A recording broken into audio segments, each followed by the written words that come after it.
Manifestation. तुम्हाला हवं ती गोष्ट मॅनिफेस्ट करा, हवी ती गोष्ट मिळवा. अशी वाक्य तुम्ही अनेक ठिकाणी वाचली असतील, असे अनेक पॉडकास्ट्स पाहिले असतील. मात्र मॅनिफेस्टेशन हा इतका हॉट ट्रेंडिंग टॉपिक आहे की त्यावर तुम्हाला दर आठवड्याला वेगवेगळे व्हिडिओज आणि वेगवेगळे कॉन्टेंट हा मिळतच असतो.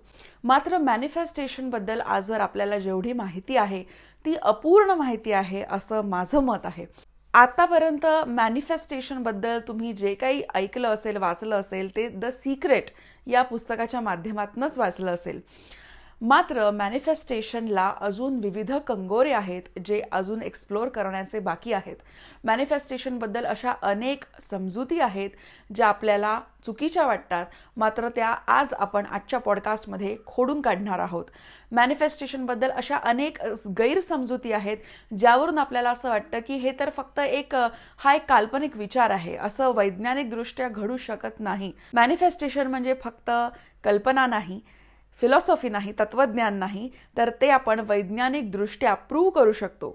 आणि या सगळ्या गोष्टींवर आपण चर्चा करणार आहोत आजच्या संडेच्या रिचार्जमध्ये.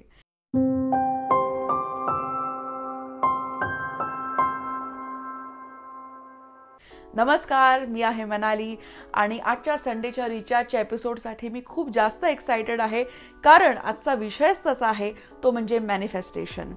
अजिबात वेळ न घालवता चला विषयाला हात घालूया. मॅनिफेस्टेशन म्हणजे काय? तर तुम्हाला हवी ती गोष्ट तुम्ही मिळवू शकता याची खात्री किंवा याबद्दल दिलेली एक प्रोसेस म्हणजे मॅनिफेस्टेशन.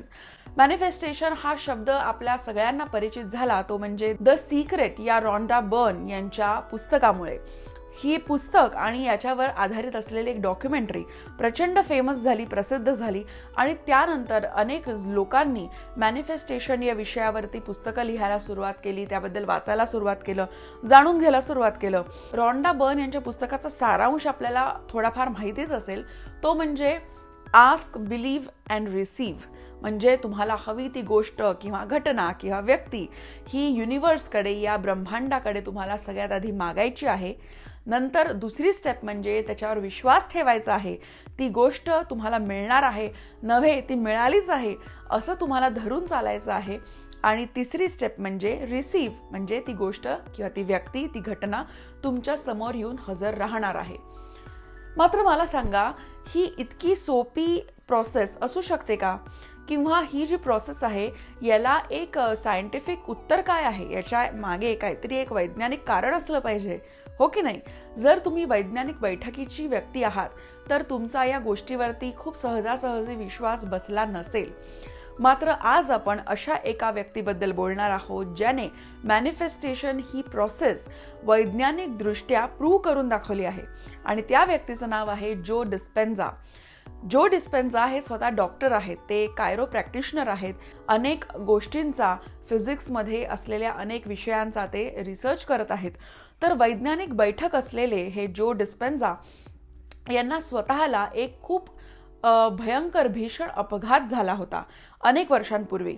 आणि हा अपघात इतका भीषण होता की त्यांच्या मणक्याची अनेक हाडं तुटून गेली होती. त्यांचा पाठीचा मणका कम्प्लिटली मोडला होता, त्यांना चालता येईन असं झालेलं. ते फक्त आणि फक्त त्यांच्या बिछाण्यावर पडून असायचे. आणि तेव्हा त्यांनी मॅनिफेस्टेशन या गोष्टीबद्दल रिसर्च करायला, वाचायला सुरुवात केली, कारण त्यांची इच्छा होती की मला उठून चालायचंय, मला उठून उभं राहायचंय. आता विचार करा, आपण करिअरसाठी मॅनिफेस्ट करतो, रिलेशनशिपसाठी करतो, इतर अनेक गोष्टींसाठी मॅनिफेस्टेशन करतो. मात्र जो व्यक्ती अंथरुणाला खिळून आहे, ज्याला डॉक्टरांनी सांगितलं की आता तुमची काही आशा नाही, तुम्ही उठून उभे राहाल याची काहीच आशा नाही, त्या व्यक्तीसाठी नुसतं उठून उभं राहणं हे सुद्धा एक मिरेकल आहे, नाही का? ही सुद्धा एक जादू आहे, चमत्कार आहे. तर या चमत्कारासाठी ते मॅनिफेस्ट करू लागले आणि त्यांची जी टेक्निक होती ती टेक्निक यशस्वी ठरली आणि त्यांचं मॅनिफेस्टेशन पूर्ण झालं. आणि ते नुसते उठून उभेच नाही राहू लागले, तर चालू लागले, धावू लागले, स्पोर्ट्समध्ये पार्टिसिपेट करू लागले आणि काही वर्षातच ते अगदी ठणठणीत बरे झाले.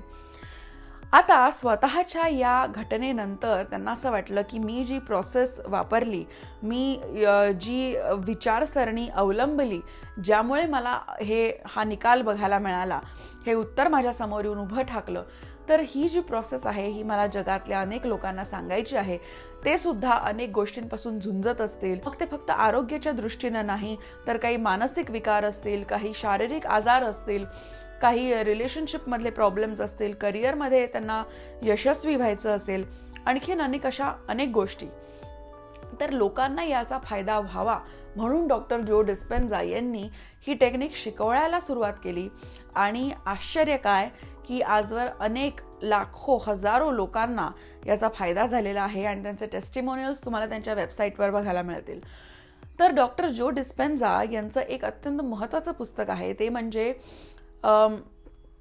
Changing the habit of being yourself. तर हे जे पुस्तक आहे हे मी वाचलं आणि या पुस्तकाने अक्षरशः म्हणजे मी थक्क झाले, मी शॉक झाले. कारण या पुस्तकामध्ये त्यांनी फक्त मॅनिफेस्टेशन हे कसं कराल किंवा याची कशी जादू आहे आणि हे कसं चमत्कार आहे याबद्दल ते बोलले नाही आहेत. तर त्यांनी मॅनिफेस्टेशन हे सायंटिफिक दृष्ट्या कसं आपण प्रूव्ह करू शकतो आणि हे वैज्ञानिक दृष्ट्या हे कसं एक सत्य आहे या गोष्टीवर त्यांनी भर दिलेला आहे. तर आता डॉक्टर जो डिस्पेन्झा मॅनिफेस्टेशनबद्दल काय बोलतात त्याबद्दल आता मी तुम्हाला पुढे सांगणार आहे. सगळ्यात आधी तर आपण सुरुवात करायला हवी क्वांटम फिजिक्स या शब्दापासून. तर आता क्वांटम फिजिक्स म्हणजे काय? आपण ही जी सृष्टी बघतो आहोत, हे जे जग पाहतो आहोत, हे जग कशाने बनलंय? तर अणुरेणूंनी बनलेलं आहे, बरोबर. ॲटम्स अँड मॉलिक्युल्सने हे जग बनलेलं आहे. तर सगळ्यात जो छोटा एलिमेंट आहे म्हणजेच अणू, ॲटम, त्याचा अभ्यास करणं, त्याच्याबद्दल जाणून घेणं याला आपण क्वांटम फिजिक्स असं म्हणतो. आणि यालाच आपण क्वांटम रियालिटी असं म्हणतो की या ज्या अणूची जी रियालिटी आहे, त्याची जी सत्यता आहे, त्याला आपण क्वांटम रियालिटी म्हणतो. तर आता या क्वांटम रियालिटीचा जेव्हा वैज्ञानिक दृष्ट्या लोक अभ्यास करायला लागले तेव्हा डॉक्टर्सना आणि संशोधकांना असं जाणवलं की हे जे ॲटम्स आहेत आणि ॲटमच्या आतमध्ये जे इलेक्ट्रॉन्स, प्रोटॉन्स, न्यूट्रॉन्स आहेत, यांचं वागणं हे जरा चमत्कारिकरित्या वेगळं आहे. आत्तापर्यंत विज्ञानाने आपल्याला जे रूल्स आणि ज्या गोष्टी शिकवल्या आहेत त्यांना तडा देणारं असं यांचं बिहेवियर आहे. तर ते कसं? आता ॲटमच्या आतमध्ये प्रोटॉन्स असतात, न्यूट्रॉन्स असतात आणि इलेक्ट्रॉन्स असतात, हे आपल्याला माहिती आहे, बरोबर. प्रोटॉनला पॉझिटिव्ह चार्ज असतो, इलेक्ट्रॉनला हा निगेटिव्ह चार्ज असतो. इलेक्ट्रॉन हा एका रिंगणामध्ये न्यूक्लियसच्या अवतीभोवती फिरत असतो, बरोबर. तर आता डॉक्टरांच्या आणि शास्त्रज्ञांचं हे लक्षात आलं की जेव्हा ते या इलेक्ट्रॉनला ऑब्झर्व करतात किंवा त्याचं निरीक्षण करतात तेव्हाच हा इलेक्ट्रॉन तिथे उपस्थित होतो. जेव्हा तुम्ही त्या इलेक्ट्रॉनचं निरीक्षण करत नाही आहात तेव्हा तो इलेक्ट्रॉन तिथे नाहीच आहे. जेव्हा तुम्ही इलेक्ट्रॉन शोधायला जातात, त्याचं निरीक्षण करायला जातात, तेव्हाच तो तिथे अपियर होतो, तिथे तो उपलब्ध होतो तुमच्यासाठी. जणू काही तो प्रकट होतोय आणि गायब होतोय. आता यालाच तुम्ही मॅनिफेस्टेशन असं म्हणणार नाही का? की मला इलेक्ट्रॉन बघायचा आहे आणि जिथे मला तो बघायचा आहे तिथेच मला तो दिसतोय. जेव्हा मी तो बघत नाहीये, जेव्हा मी तो विचार करत नाहीये तेव्हा मला तो दिसतही नाहीये. आता ही गोष्ट किती भन्नाट आहे किंवा ही गोष्ट किती अविश्वसनीय आहे. यालाच सायंटिस्टने द ऑब्झर्वर्स इफेक्ट अशी एक टर्मिनॉलॉजी दिली आहे. म्हणजे ऑब्झर्व करणाऱ्या व्यक्तीचा इफेक्ट समोरच्या गोष्टींवर होतो. आता हीच गोष्ट आपण आपल्या विचारांना लागू करू शकतो. आपण ज्या गोष्टींचा विचार करतो ती गोष्ट आपल्या समोर प्रकट होते बाय ऑब्झर्वर्स इफेक्ट. आता तुम्ही म्हणाल की इलेक्ट्रॉन हा नाही म्हटलं तरी, कितीही सूक्ष्म असला तरी तो एक मॅटर आहे, ती एक वस्तू आहे ज्याला आपण बघू शकतो, ऑब्झर्व करू शकतो, निरीक्षण करू शकतो, जे वैज्ञानिक दृष्ट्या सिद्ध झालेलं आहे. मात्र आपले विचार हे कुठे आहेत नेमके? तुम्ही विचारांना दाखवू शकता का? त्यांचा अभ्यास करू शकता का? त्यांना दुर्बिणीतनं तुम्ही सूक्ष्मदर्शकातून तुम्ही बघू शकता का? तर नाही. विचारांना आपण पॉइंट आउट नाही करू शकत. ते एक ॲब्झर्ड गोष्ट आहे, ती एक काल्पनिक गोष्ट वाटते काही जणांना ती अशी एक गोष्ट वाटते जिला आपण हात लावू शकत नाही, बघू शकत नाही. मग या दोन गोष्टींची तुलना कशी? याचंही उत्तर डॉक्टर जो डिस्पेन्झा यांनी दिलेलं आहे. तर यांचं उत्तर कसं आहे की आता आपल्याला शाळा कॉलेजांमध्ये ॲटमचं चित्र काढायला लावायचं आहे, बरोबर.